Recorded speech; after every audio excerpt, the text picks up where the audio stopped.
Halo, saya Marcelo dan kami dari kelompok 13 mata kuliah Economics of Strategy akan mengajak Ibu Hoirun dan teman-teman sekalian yang menonton menyelami strategi di balik kesuksesan Nihongo Consulting.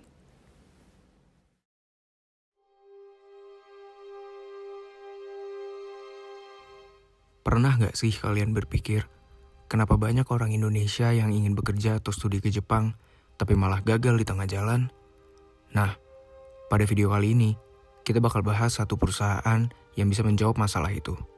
Nihongo Consulting. Gimana strategi mereka bisa jadi kunci sukses? Yuk, kita bongkar bareng-bareng.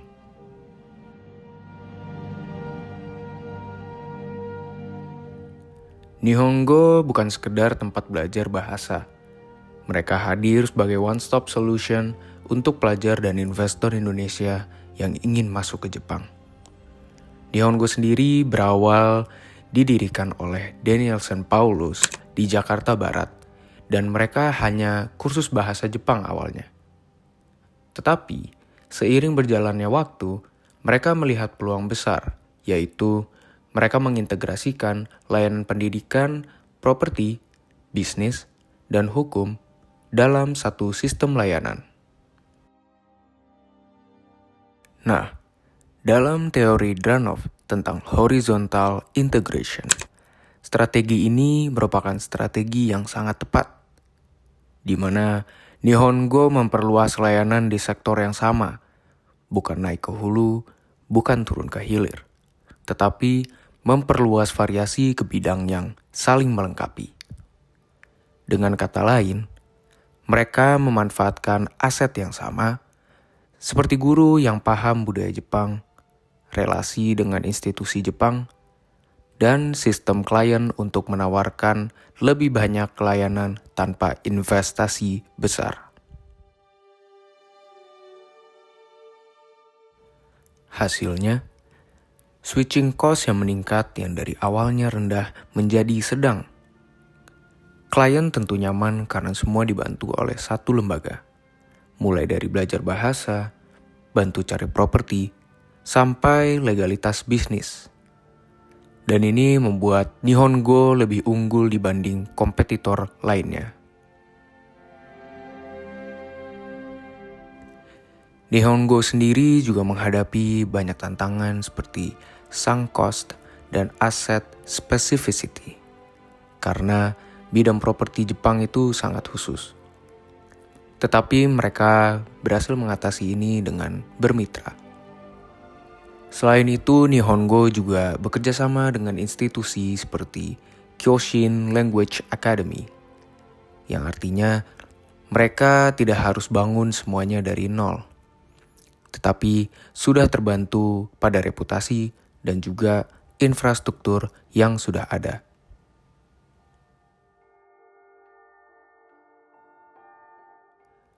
Hal ini memperlihatkan keputusan strategis make or buy, dan Nihongo memilih kolaborasi yang cerdas, bukan ekspansi yang boros.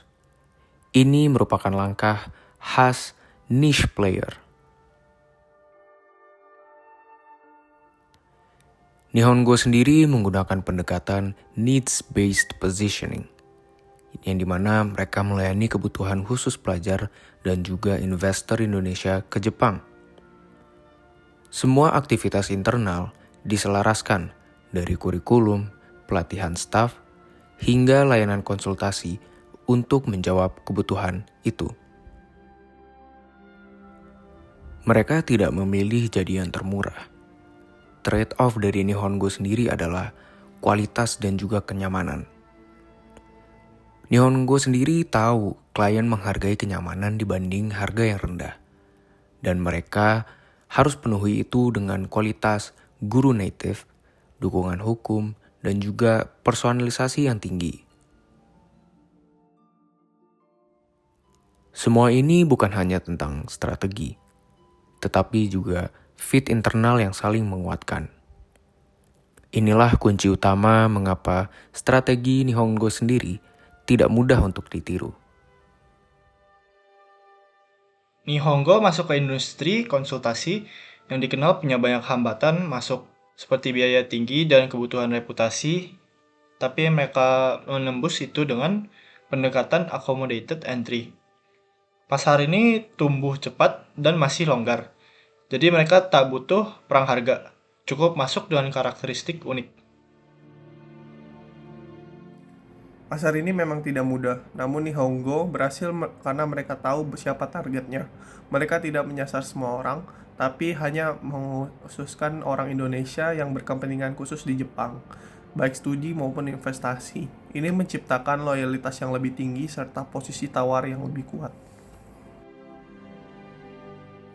Dalam teori strategi, konsistensi aktivitas internal sangat krusial. Nihongo berhasil menciptakan reinforcing activities. Guru yang melatih bahasa juga membantu memahami budaya dan hukum Jepang. Sistem MIT juga mendukung layanan belajar dan investasi, dan semua terhubung dalam satu ekosistem.